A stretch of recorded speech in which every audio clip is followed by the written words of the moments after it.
आज ही CAPF AC mentors को subscribe करें और लेटेस्ट नोटिफिकेशंस एंड वीडियोस के लिए बेल आइकन दबाना ना भूलें। हेलो गाइस, CAPF मेंटर्स में आपका स्वागत है। और आज मैं डिस्कस करूंगा ज्योग्राफी के क्वेश्चन जो 2016 CAPF में पूछे गए थे। 2016 का पेपर थोड़ा सा टफ था। अगर आप कंपेयर करोगे 2018 से तो थोड़ा डिफिकल्टी लेवल कम था, पर अगर आप कंपेयर करोगे 2017 और 2019 से तो इसकी डिफिकल्टी लेवल थोड़ी हाई थी। एनालिटिकल पेपर था और इसका अगर हम डिस्कस करते हैं और इसका एनालाइज करते हैं तो बहुत सारे कॉन्सेप्ट्स क्लियर हो जाएंगे और नॉलेज भी बढ़ जाएगा।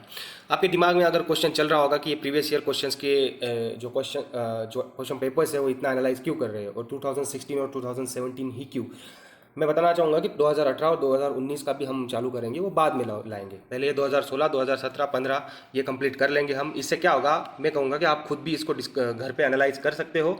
जैसे कि एक क्वेश्चन आप ढूंढने जाओगे किसी बुक में तो आपको 10 क्वेश्चन के आंसर्स मिल जाएंगे, और नेट पे भी पढ़ोगे तो वो इन्फॉर्मेशन जो है वो हम भूलते नहीं है जल्दी, क्योंकि उसको रिविजन करने की ज़रूरत नहीं होती, वो इंटरेस्ट से हमने पढ़ी हुई होती है। ठीक है, तो इसका बहुत फायदा होता है और ये वन ऑफ द बेस्ट तरीका है पढ़ाई करने का। इससे जो पढ़ाई होती है वो बेस्ट ऑफ द बेस्ट होती है, ये मैं गारंटी दूंगा। मैं हूँ जनार्दन पगार, 2018 बैच AC ITBP अलॉट हुई है, महाराष्ट्र से हूँ और करंटली एयर इंडिया में सिक्योरिटी सुपरवाइजर जॉब कर रहा हूँ। ठीक है, I had a decent marks in previous papers.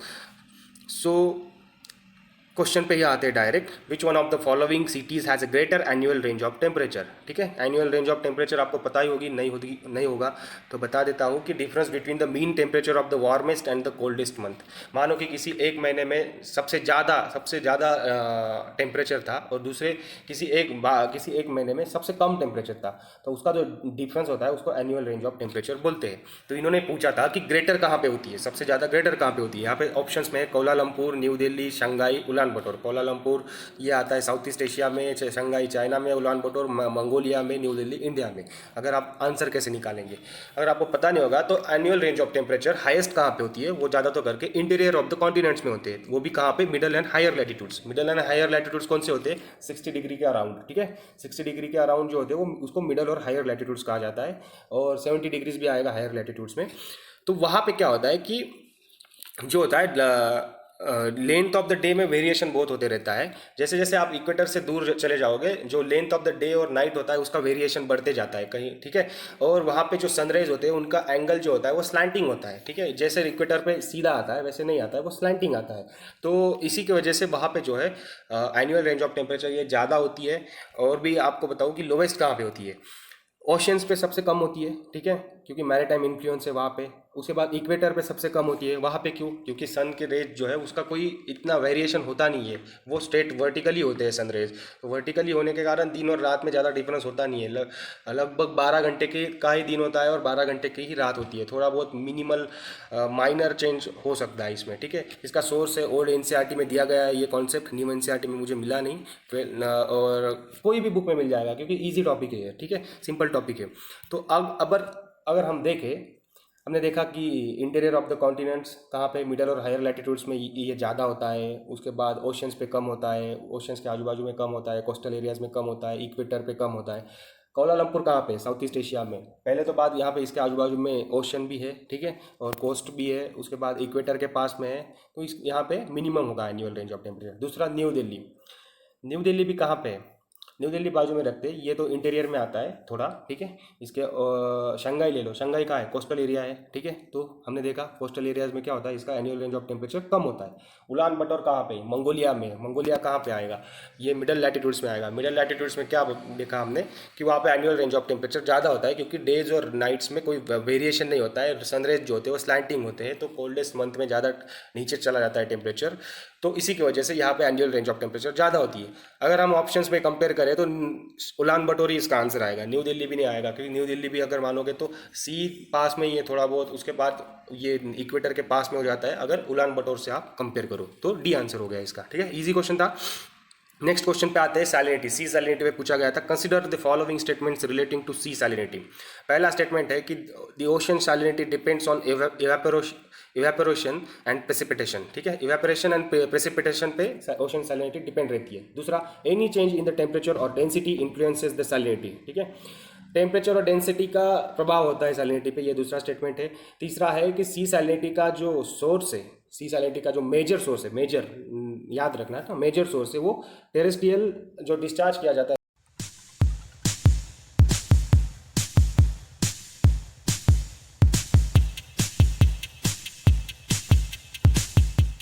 River से, रिवर जो सेडिमेंट्स लाती है वो मेजर सोर्स बताया गया है। ठीक है, तो ये 3 स्टेटमेंट्स में हमें उसकी निकालने कौन से सही है। देखो, पहला और दूसरा स्टेटमेंट सही है, तीसरा स्टेटमेंट सही नहीं है, तो इसको हम एनालाइज करेंगे कैसे। ओशन सैलिनिटी डिपेंड होती है, फैक्टर्स कौन से है, देखो controlling factors of salinity, evaporation, जहाँ पे इवेपोरेशन ज़्यादा होता है वहाँ पे सैलिनिटी ज़्यादा होती है, प्रेसिपिटेशन, जहाँ पे प्रेसिपिटेशन ज़्यादा होता है वहाँ पे सैलिनिटी लोअर होती है, influx of river water, influx मतलब रिवर जो भी सेडिमेंट्स लेके आती है, ठीक है, या उससे क्या होता है कि वहाँ पे जो है सी सैलिनिटी कम हो जाती है, क्योंकि क्या है, रिवर का वाटर जो होता है वो मीठा होता है, ठीक है, और सी वहाँ पे जब माउथ पे मिलन होता है तो सैलिनिटी कम हो जाती है वहाँ पे। Fourth, atmospheric pressure and wind direction, ठीक है, ये कैसे चेंज करते हैं। एंटी साइक्लोनिक कंडीशंस होती है, वो स्टेबल वहाँ पे स्टेबल एयर होती है और टेम्परेचर भी हाई होता है, तो उसके वजह से क्या होता है कि सैलिनिटी जो होती है बढ़ जाती है वहाँ पे, ठीक है। एटमॉस्फेरिक प्रेशर और विंड डायरेक्शन का ये वहाँ पे डिफरेंस लाता है वहाँ पे, ठीक है, जहाँ पे एंटी साइक्लोनिक कंडीशंस, वहाँ पे स्टेबल कंडीशंस, वहाँ पे temperature high, temperature high means evaporation high means salinity high, ठीक है। ये थे कंट्रोलिंग फैक्टर्स।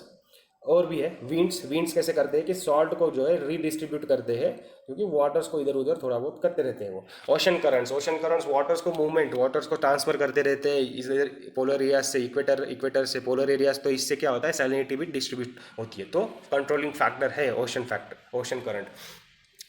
नेक्स्ट पॉइंट क्या है, low at the surface of at the equator के सरफेस पे ये लो क्यों है। अगर आप देखोगे कि ट्रॉपिकल एरियाज में आप बोल रहे हो कि सैलिनिटी सबसे ज़्यादा होती है, टेम्परेचर तो इक्वेटर पे भी सबसे ज़्यादा होता है और ट्रॉपिकल एरियाज में भी ज़्यादा होता है, सब ट्रॉपिकल एरियाज में, तो इक्वेटर पे सैलिनिटी कम क्यों, क्योंकि वहाँ पे क्या है, रेनफॉल रोज होता है, और रेनफॉल होने के साथ साथ जो करंट्स आते हैं, ठीक है, transfer of water through equatorial currents, but higher salinity is noted below water surface. तो वाटर सरफेस पे बोला गया है, ठीक है, नीचे नहीं, डेप्थ पे होती है सैलिनिटी, पर ऊपर सरफेस पे नहीं होता है, क्योंकि वहाँ पे बारिश बहुत होती रहती है और जो इक्वेटोरियल करंट्स होते हैं वो ट्रांसफर करते रहते हैं वाटर, तो उसके वजह से सरफेस पे लो होता है, ठीक है। हाईएस्ट सैलिनिटी कहाँ पे पाई जाती है, जैसे मैंने बताया कि सब ट्रॉपिकल एरियाज में high pressure belt, anti cyclonic conditions होने के कारण वहाँ पे जो कंडीशंस होती है एटमॉस्फेरिक स्टेबल होती है, काम होती है, उससे टेम्परेचर बहुत हाई होता है वहाँ पे, टेम्परेचर हाई होने के कारण इवेपोरेशन भी हाई होता है और सैलिनिटी जो है वो ज़्यादा होती है वहाँ पे, क्योंकि रेनफॉल भी नहीं है वहाँ पे, रेनफॉल भी लो होता है वहाँ पे, तो ठीक है, 20 डिग्री से 40 डिग्री नॉर्थ में इसका सैलिनिटी ज़्यादा मिलती है। साउथ में क्यों नहीं मिलती, साउथ में लैंड मास नहीं है इन डिग्रीज में इतना।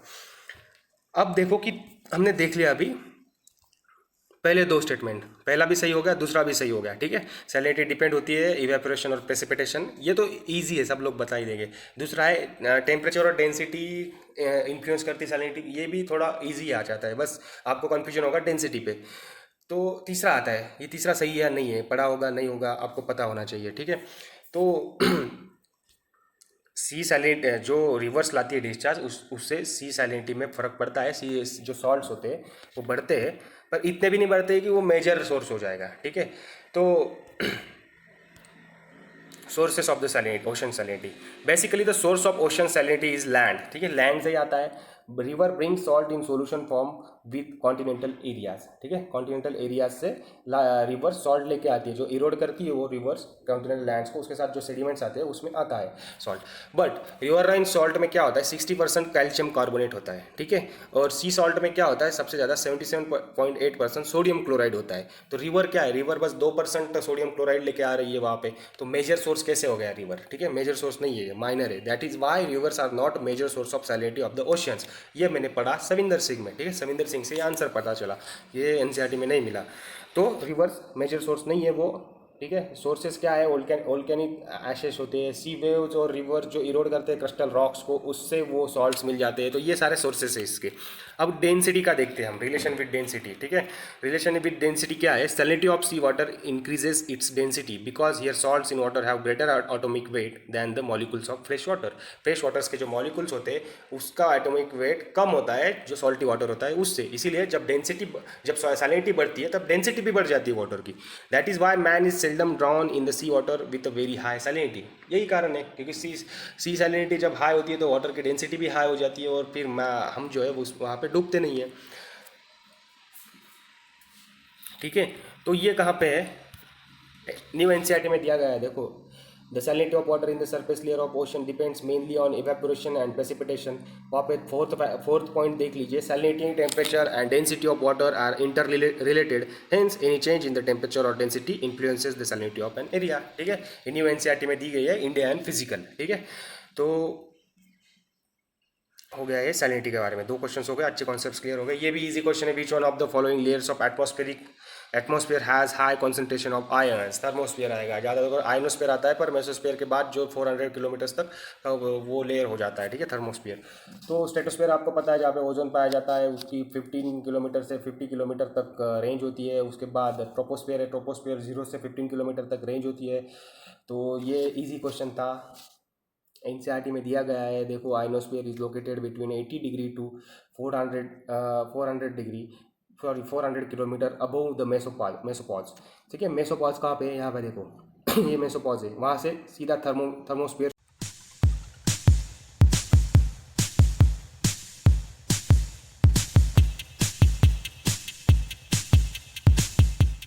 80 किलोमीटर से 14 किलोमीटर अबव मेसोपॉज के आइनोस्फीयर होता है। उसमें इलेक्ट्रिकली चार्ज पार्टिकल्स होते हैं, उसको आयंस बोला जाता है। ठीक है, ये मेसोपॉज है, यहाँ पे देखो ये फिगर में, इसके ऊपर थर्मोस्फीयर लग जाता है, तो इसका आंसर हो गया थर्मोस्फीयर डायरेक्टली। इसको थोड़ा ठीक से देखा करो।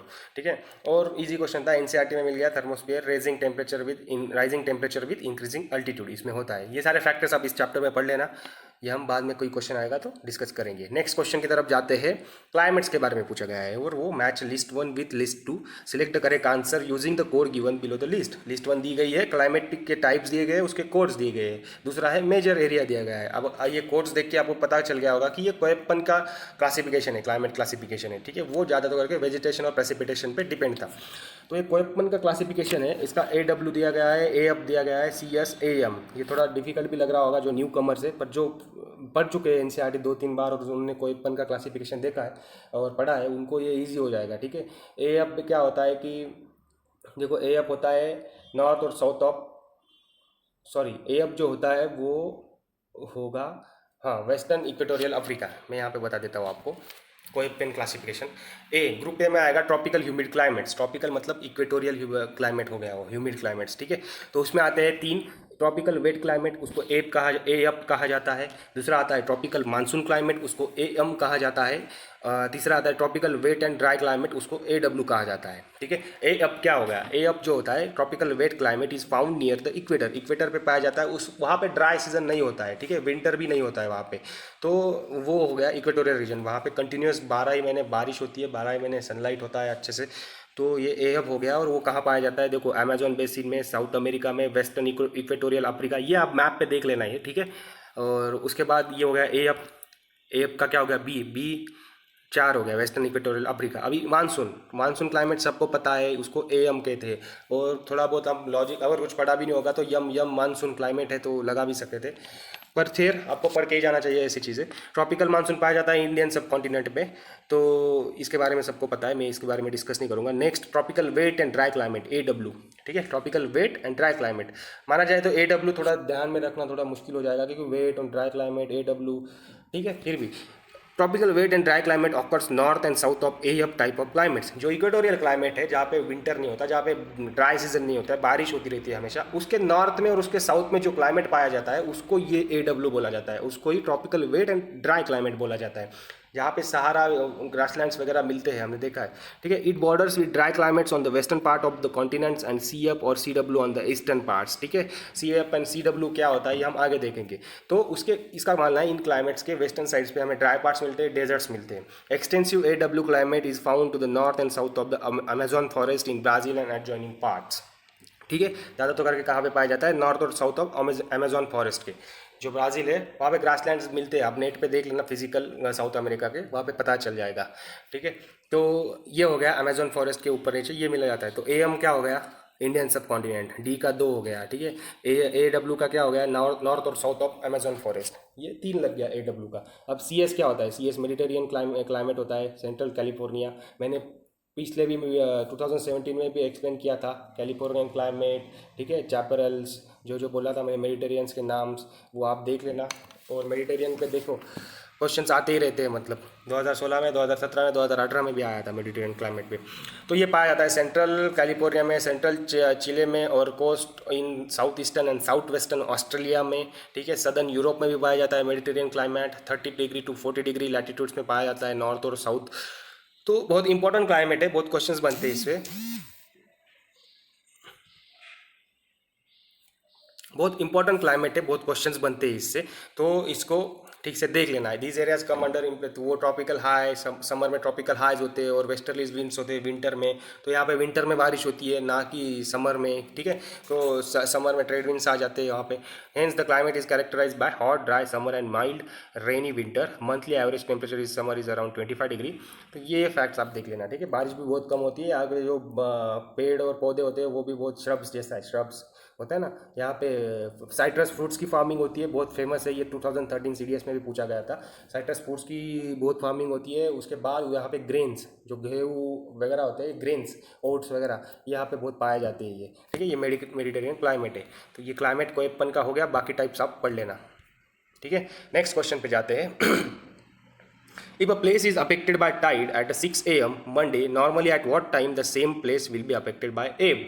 ठीक है। आपको जनरली टाइड का पता ही होगा, एक टाइड आती है तो उसके बाद दूसरी टाइड 12 आवर्स 26 मिनट्स के बाद आती है, ठीक है। दूसरी टाइड। तो इसके बीच में जो होता है ना इंटरवल, वहाँ पे एक एब आती है, ठीक है। एब बोलते हैं उसको। ये एनसीईआरटी में दिया गया है पर इतना डिटेल नहीं दिया गया है, बस नाम दिया गया है और उसकी डेफिनेशन दी गई है। ये हमें टाइम पता नहीं था कि 6 आवर्स 30 मिनट्स के बाद एब आती है वहाँ पे। इब भी बोल सकते हैं, एब भी बोल सकते हैं, जो भी है, EBB आपको जैसे प्रोनाउंस कर रहा हूँ। तो ये जो टाइड आती है उसके बाद जो एब आती है वो 6 आवर्स 13 मिनट्स के बाद आती है। तो यहाँ पे क्या हो जाएगा, 12:13 पे ये आ जाएगा, ठीक है। 12:13 पे ये एब आएगा। तो इसके बारे में ज़्यादा मैं बताऊंगा 2018 का जब वीडियो बनाऊंगा, वहाँ पे भी टाइड्स के बारे में पूछा गया है, स्प्रिंग टाइड्स, नीप टाइड्स। तो उसके बारे में मैं बताऊंगा, तब ये बता दूंगा कि सारा क्या होता है। अभी ये एप के बारे में देख लेना, 6 आवर्स 13 मिनट्स। अगर टाइम मिले तो गूगल पे भी बाकी भी ठीक से कर लेना। तो ये भी ईजी क्वेश्चन था, अगर जिसने पढ़ा होगा उसके लिए। मुझे तो नहीं आया था ये, मैंने पहली बार ही देखा था, क्योंकि एनसीईआरटी मैंने ठीक से पढ़ी नहीं थी। तो ये मैंने सविंदर सिंह से निकाला। 6 आवर्स 13 मिनट्स होते हैं, उसके बाद एब आता है। रामसार कन्वेंशन सबको पता होगा, इजी नहीं पता होगा तो याद कर लो, वेटलैंड्स के लिए है, इसके लिए पढ़ लो थोड़ा बहुत, ठीक है। कोई भी सिंपल बुक में मिल जाएगा ये। To which India is a signatory is related to conservation and wise use of wetlands. Lollipop question था ये। Next question, which one of the following rivers flows between Satpura and Vindhyas ranges? Satpuras और विंध्या जो ranges है उसमें कौन सी रिवर जाती है? Narmada river जाती है। बहुत ईजी क्वेश्चन है, रिपीटेड क्वेश्चन है, बट कंफ्यूजन हो सकता है तापी और नर्मदा में, ठीक है। तो ठीक से मैपिंग कर लेना आप। ये देखो एनसीईआरटी में दिया गया है फिजिकल एनवायरनमेंट में, Narmada originate on the western flank of the Amarkantak Plateau at a height of above flowing in a rift valley between the Satpura in the south and Vindhyas range in the north, ठीक है। NCERT में दिया गया है, तो पढ़ लेना, easy question था। नेक्स्ट क्वेश्चन है, थोड़ा ट्रिकी क्वेश्चन है ये, ठीक है, और टाइम भी खा सकता है और उसके साथ साथ एनर्जी भी खा सकता है आपकी। तो how is the rate of transpiration affected by decreasing humidity and by decreasing light intensity? थोड़ा ट्रिकी क्वेश्चन है नए कैंडिडेट्स के लिए, तो जो पढ़े होंगे अच्छे से उनको थोड़ा दिमाग लगाना पड़ेगा। तो रेट ऑफ ट्रांसपायरेशन क्या होता है, ठीक है।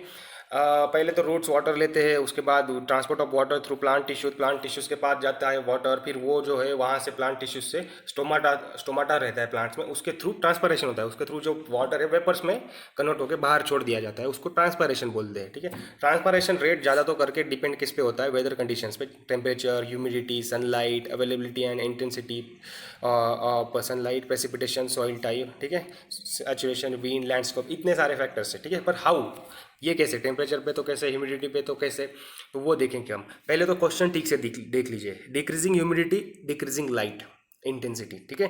तो अगर इन्होंने पूछा है, यहाँ पे कॉलम्स दिए, अगर डिक्रीजिंग ह्यूमिडिटी होगी तो रेट ऑफ ट्रांसपायरेशन क्या होगा, डिक्रीज होगा कि इंक्रीज होगा, ठीक है।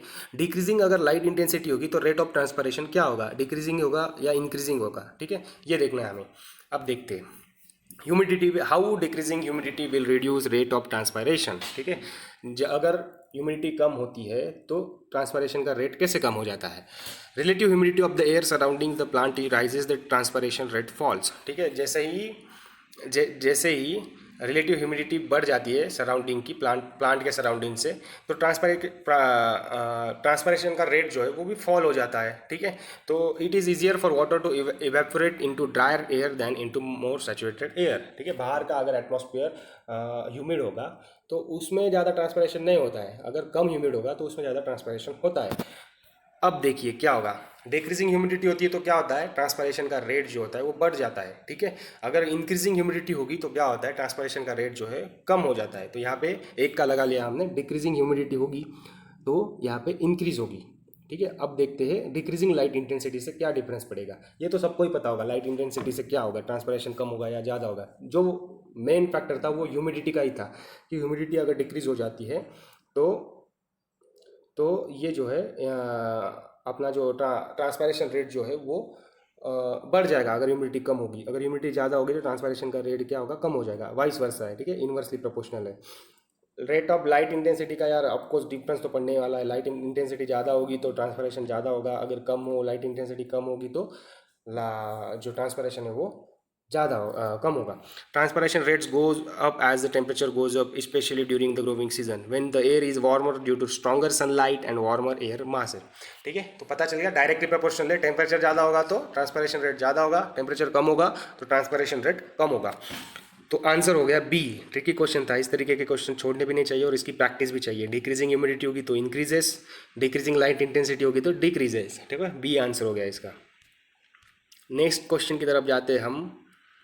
यहाँ पे कुछ है नहीं है, नेक्स्ट क्वेश्चन की तरफ, ठीक है। सीक्वेंस पूछा गया था उनकी हार्डनेस के अनुसार, ठीक है। ये जो 4 सब्सटेंस दिए गए हैं उनका बोला है कि ऑर्डर ऑफ इंक्रीजिंग हार्डनेस, मतलब इंक्रीजिंग, एसेंडिंग नहीं बोल सकते हम। तो ये सीधा सीधा एनसीईआरटी से पूछा गया है, 11th NCERT India and physical.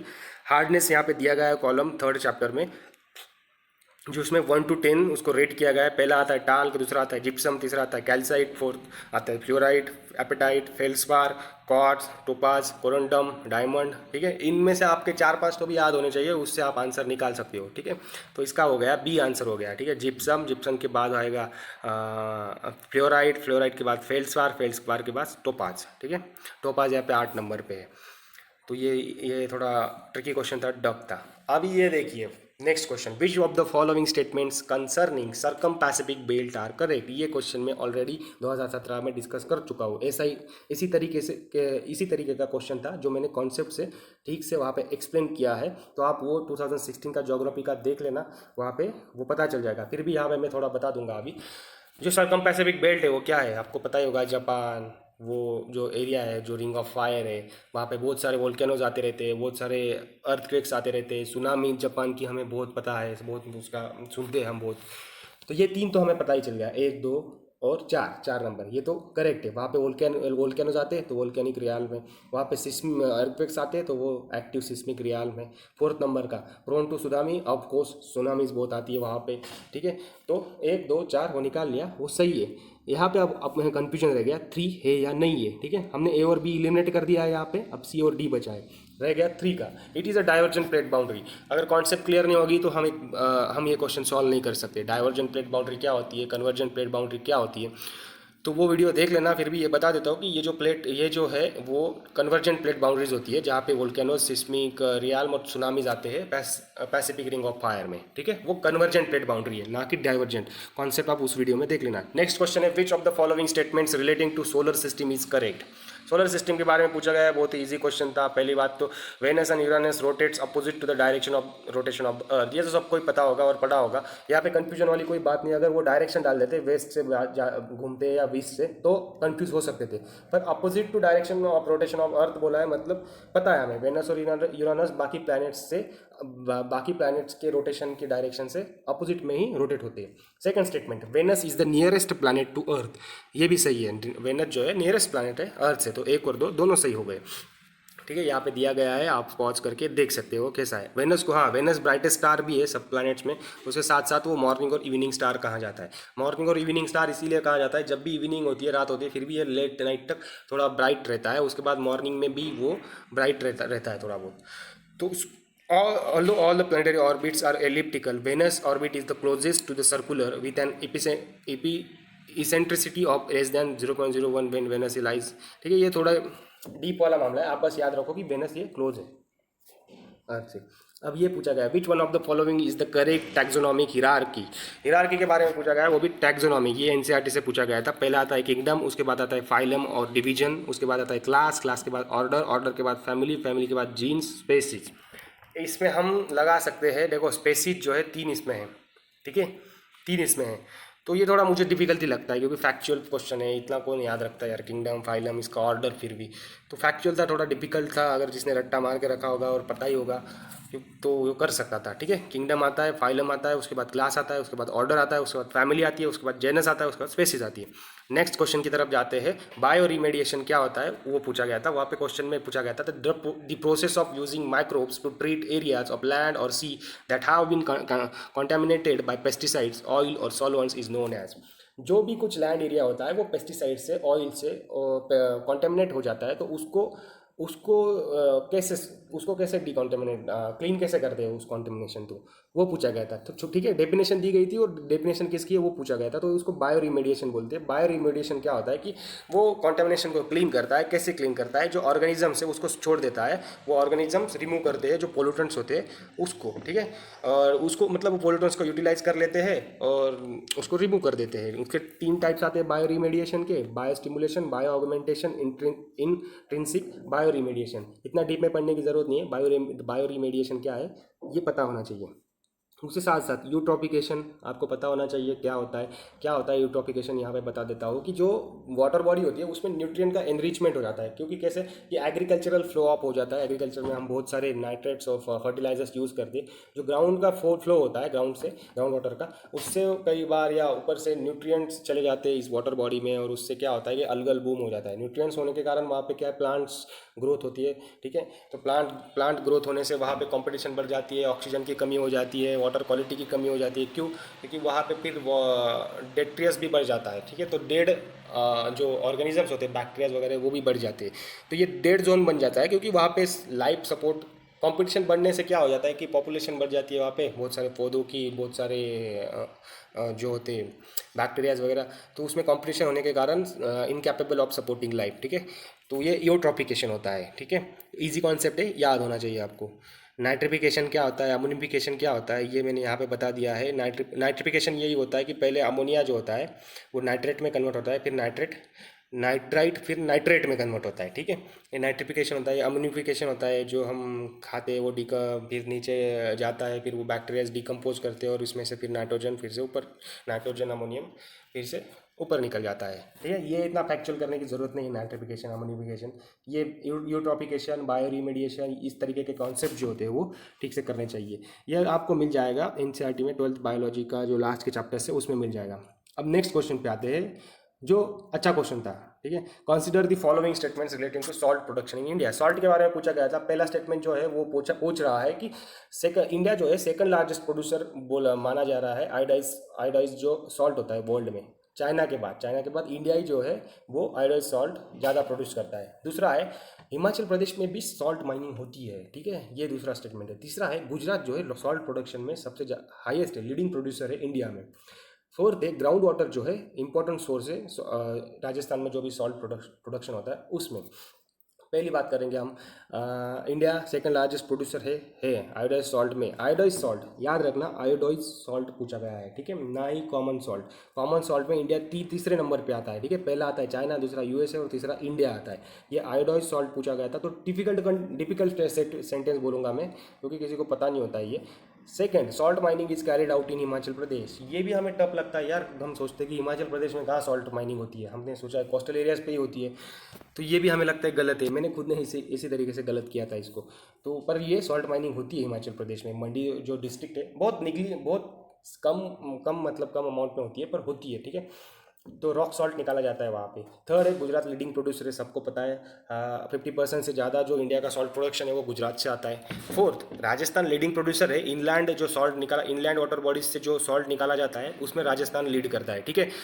पर वो सरफेस वाटर से निकालता है, जो सांबर लेक है, जो 10% इंडिया का जो सॉल्ट प्रोडक्शन है 10% वहाँ से होता है, तो जो सरफेस वाटर है वहाँ से निकलता है, ना कि ग्राउंड वाटर से, ठीक है। तो ये स्टेटमेंट गलत हो गया। फर्स्ट, 2 और 3 ये तीनों करेक्ट है, तो सी ऑप्शन हो गया इसका, ठीक है। यहाँ पे दिया गया है मंडी डिस्ट्रिक्ट में होती है माइनिंग रॉक सॉल्ट की, सांबर लेक से 10% एनुअल प्रोडक्शन होता है। उसके बाद सी से जो भी सॉल्ट निकलता है वो गुजरात सबसे ज़्यादा लीड करता है, उसके बाद तमिलनाडु, महाराष्ट्र, ये स्टेट्स है।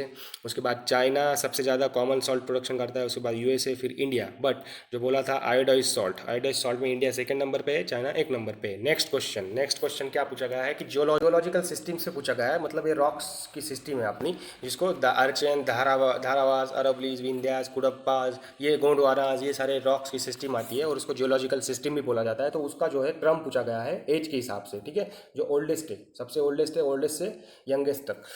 अब सबसे ओल्डेस्ट कौन सा आता है पता है? अरवलीज सबसे ओल्डेस्ट है। अरवलीज मतलब अर्चेन रॉक सिस्टम है, वो अर्चेन रॉक सिस्टम सबसे ओल्डेस्ट है। अगर हम अरवलीज को मान ले सबसे ओल्डेस्ट है तो ऑप्शन देखो बी हो जाता है।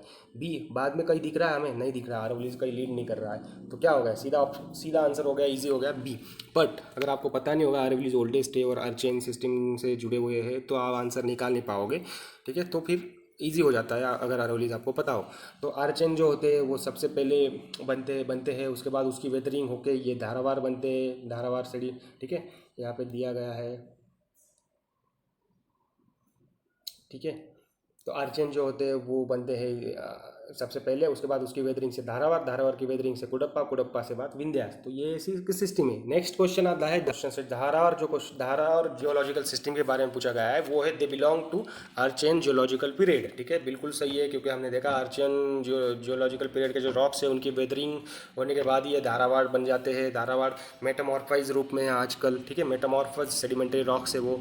दे are of great economic importance for its mineral resources. हमें पता ही है कहाँ पे पाया जाता है, धारावाड़ रीजन जो है कर्नाटका में आता है। कर्नाटका में देखा है हमने गोल्ड वगैरह, आयरन, ये सारे बहुत ही वैल्यूएबल मिनरल्स पाए जाते हैं वहाँ पे। तो तीसरा भी सही है। Fourth, they are found predominantly in Karnataka, Tamil Nadu, Odisha और झारखंड, ये भी सही है। तो चारों स्टेटमेंट सही है, इसके ए ऑप्शन हो गया। पर लंबा क्वेश्चन है, सारी इन्फॉर्मेशन होनी चाहिए तभी हम बता सकते हैं। यहाँ पे दिया है मैंने इसका एक्सप्लेनेशन, जो अर्चेन रॉक्स की वेदरिंग होती है तब ये बनता है। तो उसके बाद ओल्डेस्ट सेडिमेंटरी स्टेटा है Dharwar system. These are found today in metamorphic forms and do not contain fossils बिल्कुल नहीं है यहाँ पे।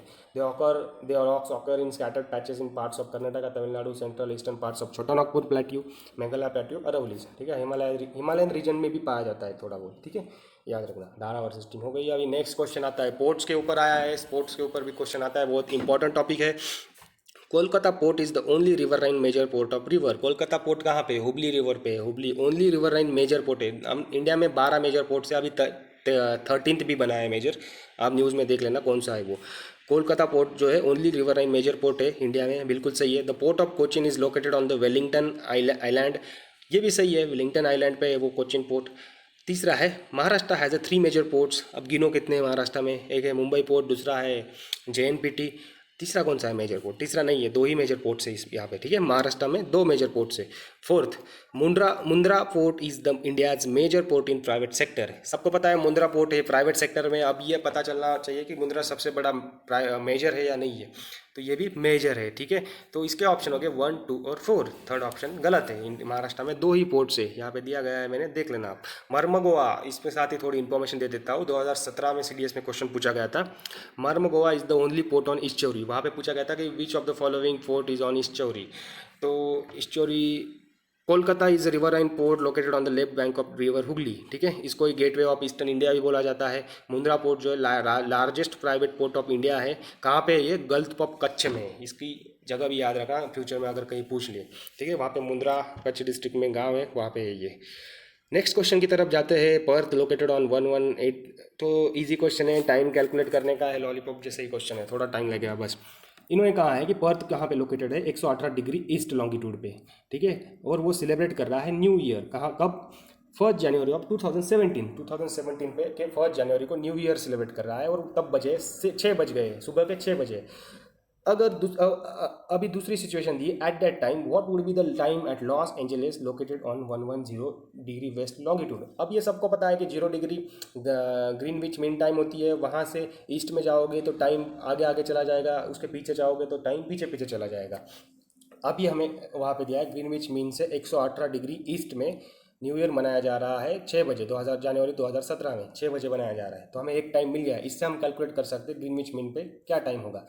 ग्रीनविच मीन पे हम पीछे जाएंगे 7 आवर्स 52 मिनट्स, ठीक है। ये जो होगा ग्रीनविच मीन टाइम से 108 डिग्री इस पे 7 घंटे 52 मिनट आगे होगा, ठीक है। उसके पीछे जाएंगे हम 0 डिग्री पे कितने बजे, रात के 10:08 हुए हैं। कब, 31 दिसंबर 2016। ये तो पिछली रात चल रही है यहाँ पे। अभी पूछा है कि 110 डिग्री वेस्ट पे क्या होगा, तो यहाँ से अब पीछे ही जाना पड़ेगा। और तो यहाँ से कैलकुलेट करो कितने आवर्स पीछे होना चाहिए। 7 आवर्स 20 मिनट्स बिहाइंड होना चाहिए जो 0 डिग्री पे टाइम है उससे। अगर 7 आवर्स 20 मिनट डिग्री बिहाइंड जाना है हमें वहाँ पे, तो ये हो जाएगा 2:48 PM 31 दिसंबर 2016, ठीक है। तो ये उसका आंसर हो गया बी। बहुत ही ईजी क्वेश्चन था, थोड़ा टाइम लगेगा बस। नेक्स्ट क्वेश्चन आएगा बैरोमीटर। बैरोमीटर सबको पता है, प्रेशर मेजर करता है, ठीक है। उन्होंने पूछा है कि अगर मान लो हमने बैरोमीटर लिया एक और वो एक एलिवेटर पे 760 मिलीमीटर इतना रेस्ट पे, ठीक है, ज़मीन पे रखा है और 760 मिलीमीटर माप रहा है वो, ठीक है। बट जब एलिवेटर मूव करता है ऊपर अपवर्ड डायरेक्शन की तरफ विथ इंक्रीजिंग स्पीड, ठीक है, विथ इंक्रीजिंग स्पीड, तो क्या होगा, रीडिंग ऑफ द बैरोमीटर क्या होगी। जैसे हमने देखा है कि जैसे जैसे ऊपर जाते हैं हम वैसे वैसे प्रेशर कम हो जाता है अल्टीट्यूड के हिसाब से, तो बैरोमीटर क्या कम ही मेजर करेगा, 760 मिलीमीटर, लेस देन 760 मिलीमीटर इसका आंसर आएगा। इस पर एक ही पता होनी चाहिए आपको कॉन्सेप्ट की, जैसे जैसे अल्टीट्यूड बढ़ती जाएगी वैसे वैसे प्रेशर कम होते जाता है, तो बैरोमीटर ऑब्वियसली ये लेस मेजर करेगा। यहाँ पे दिया है मैंने, देख लेना, इजी क्वेश्चन था। नेक्स्ट वन आएगा, थोड़ा डिफिकल्ट क्वेश्चन है, मुझे भी ज़्यादा कुछ समझ में नहीं आया पर थोड़ा बहुत पता चल जाता है। पूछा गया है कौन सा करेक्ट नहीं है, हमें पहला तो पता, पहला सेंटेंस, पहला जो ऑप्शन है वो बताया गया है कि earth's magnetic field is due to the motion of metals like iron nickel in the core of the earth. Earth के कोर में जो आयरन और निकेल है उसके वजह से अर्थ की मैग्नेटिक फील्ड है, बिल्कुल सही है, ठीक है। यहाँ पे दिया गया है मैंने आंसर। अब सेकंड स्टेटमेंट है the magnetic field lines of force are widely separated near the poles of a magnet but these lines come closer to one another at the other places. इन्हें कहा है कि जो मैग्नेटिक पोल्स है वहाँ पे जो लाइन्स है वो सेपरेट हो चुकी है और जो अदर जगह है, बाकी की जगह है, वहाँ पे ये लाइन्स एक साथ हो रही है। ये बिल्कुल गलत। देखो मैग्नेटिक पोल से वहाँ पे सब लाइन एक साथ आ रही है एक जगह पे, ठीक है, और जो बाहर है वो सेपरेटेड है अपने आप से, तो बी ऑप्शन जो है गलत हो गया। और सॉरी,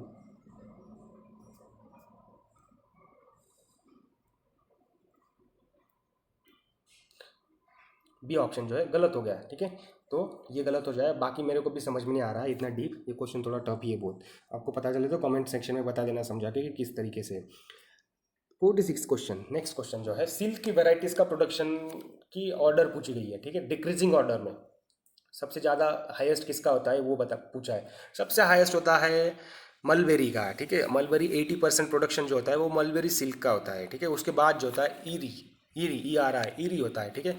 उसके बाद जो आता है वो आता है तसार, तसार के बाद मुगा। यहाँ पे बता देता हूँ कुछ फैक्ट सिल्क इंडस्ट्री के बारे में। मलबेरी जो है, मलबेरी सबसे ज़्यादा, उसके बाद ईरी, उसके बाद तसार, उसके बाद मुगा। मलबेरी कहाँ पाया जाता है, कर्नाटका, आंध्रा, वेस्ट बंगाल, तमिलनाडु, जे.एंड.के, ठीक है। उसके बाद ईरी का कुछ मुझे डेटा नहीं मिला है, तसार का मिला है, तो वो भी ट्रॉपिकल तसार कहाँ पाया जाता है, सेंट्रल इंडिया, मतलब जो एमपी हो गया, बिहार हो गया, झारखंड हो गया, उड़ीसा हो गया, ठीक है। ओक तसार कहाँ पे पाया जाता है, ओक तसार पाया जाता है मणिपुर में, हिमाचल प्रदेश में, यूपी में। मूंगा, मूंगा कहाँ पे पाया जाता है, आसाम एंड ब्रह्मपुत्र वैली में मूंगा सिल्क पाया जाता है। तो इस तरीके से फैक्ट्स पता होनी चाहिए। उसके बाद जो इंडिया जो है वो ओनली डेस्टिनेशन है जो 5 टाइप्स की वैराइटीज़ होती है सिल्क की कमर्शियल, वो सारी वैराइटीज़ अपने यहाँ पे प्रोड्यूस की जाती है। तो ये अकेला कंट्री है ऐसा। 17% of the world's production, India का सिल्क प्रोडक्शन में 17% का हिस्सा है। उसके बाद second largest producer of raw silk after China, China के बाद सेकंड लार्जेस्ट है, ठीक है। तो ये भी क्वेश्चन हो गया। इस तरीके के क्वेश्चंस आते हैं रिसोर्सेज के, मैं सारा एक्सप्लेन करूंगा जब ज्योग्राफी का वीडियो डालूंगा स्ट्रैटेजी का, तो कहाँ से पढ़ना है, इस तरीके से कैसे पढ़ना है वो भी बताऊंगा।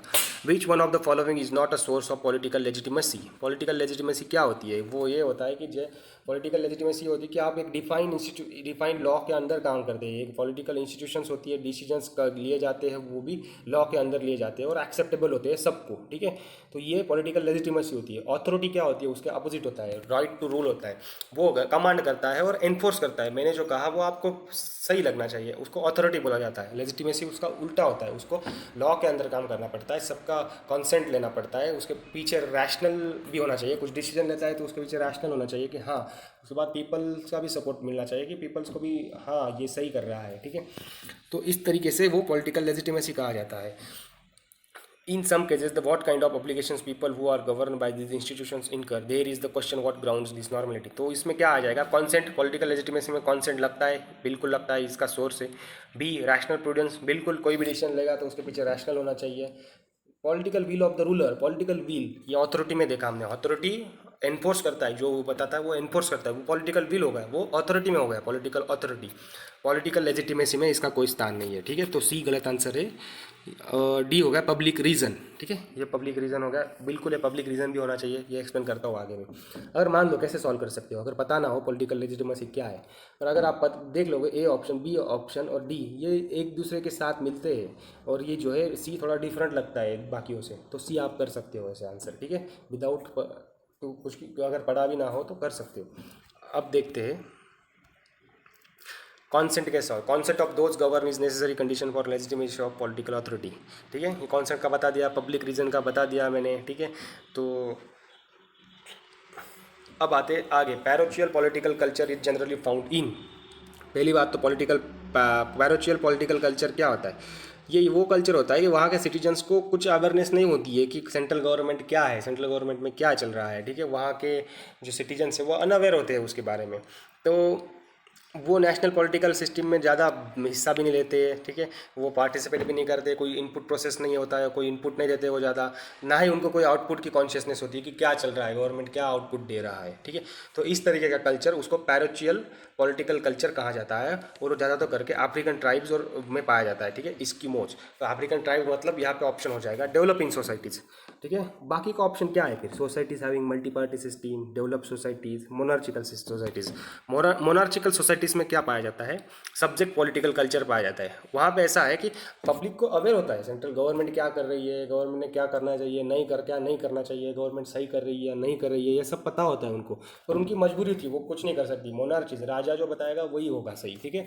तो ये सब्जेक्ट पॉलिटिकल कल्चर होता है जिसमें होता है। तीसरा जो होता है पार्टिसिपेंट पॉलिटिकल कल्चर, ये डेवलप सोसाइटीज़ में होता है। जो होता है वहाँ के सिटीजन सारी तरीके से अवेयर होते हैं, उनको पता, इनपुट भी देते हैं वो गवर्नमेंट में, आउटपुट भी निकलता है उसके भी उनको पता होता है क्या आउटपुट निकल रहा है, और वो प्रभाव करते हैं, ठीक है, प्रभाव डालते हैं गवर्नमेंट्स पे कि ऐसा करना चाहिए, ये कर रहे हो गलत कर रहे हो, ये कर रहे हो सही कर रहे हो, तो अपना ओपिनियन भी देते हैं। तो ये 3 टाइप के मैंने कल्चर आपको बता दिए। जो पैरोचियल पॉलिटिकल कल्चर है वो डेवलपिंग सोसाइटीज़ में होता है, ये इसका आंसर है। नेक्स्ट क्वेश्चन है कि किसने ये सिविल सोसाइटी की कॉन्सेप्ट दी थी, कौन सा सोशियोलॉजिस्ट था जिसने ये सिविल सोसाइटी की जो कॉन्सेप्ट है वो प्रपोन की थी, कौन सा पहला था, वो था एडम फर्ग्यूसन। ये क्वेश्चन देखो डिफिकल्ट क्वेश्चन है, कौन पढ़ा होगा यार, कहाँ से पढ़ा है, कौन से बुक से पूछा है पता नहीं। हिज मेजर वर्क्स क्या है, an essay on the history of civil society, इसके बारे में यहाँ पे दिया गया है, अगर पढ़ना होगा तो आप पढ़ लीजिए, ठीक है। तो इतना मुझे डिफिकल्ट लगा है, और ऐसे क्वेश्चंस की तैयारी भी नहीं कर सकते। इस साल इस तरीके का क्वेश्चन पूछा, कई दूसरे साल कहीं और से कहीं ना कहीं से उठा के लेके आएंगे, तो प्रिपरेशन नहीं कर सकते इस ऐसे क्वेश्चंस के लिए। नेक्स्ट क्वेश्चन पूछा गया है कि वो among the following divided governments into republican, monarchical and despotic, ठीक है, गवर्नमेंट को किसने इस तरीके से डिवाइड किया, इसका आंसर है मोंटेस्क्यू, ठीक है, मोंटेस्क्यू इसका आंसर है। He is the principal source of the theory of separation of powers which is implemented in many constitutions throughout the world, ठीक है, सेपरेशन ऑफ पावर्स का ये प्रोपाउंडर है। He is also known for doing more than any other author to secure the place of the world despotism in the political lexicon. तो ये थे 2016 के geography के क्वेश्चंस, कुछ बहुत टफ थे, कुछ बहुत ईजी थे, कुछ थोड़े मीडियम थे, एनालिटिकल थे। तो जो अच्छा लगा होगा तो लाइक कर देना, शेयर कर देना, और कुछ टिप्स होगी तो वो कमेंट सेक्शन में बता देना, ठीक है। और कुछ आंसर्स आपको पता हो गया, लग रहा होगा कि अलग है, तो कमेंट सेक्शन में ज़रूर बताना। तो thank you for watching, bye bye, जय हिंद।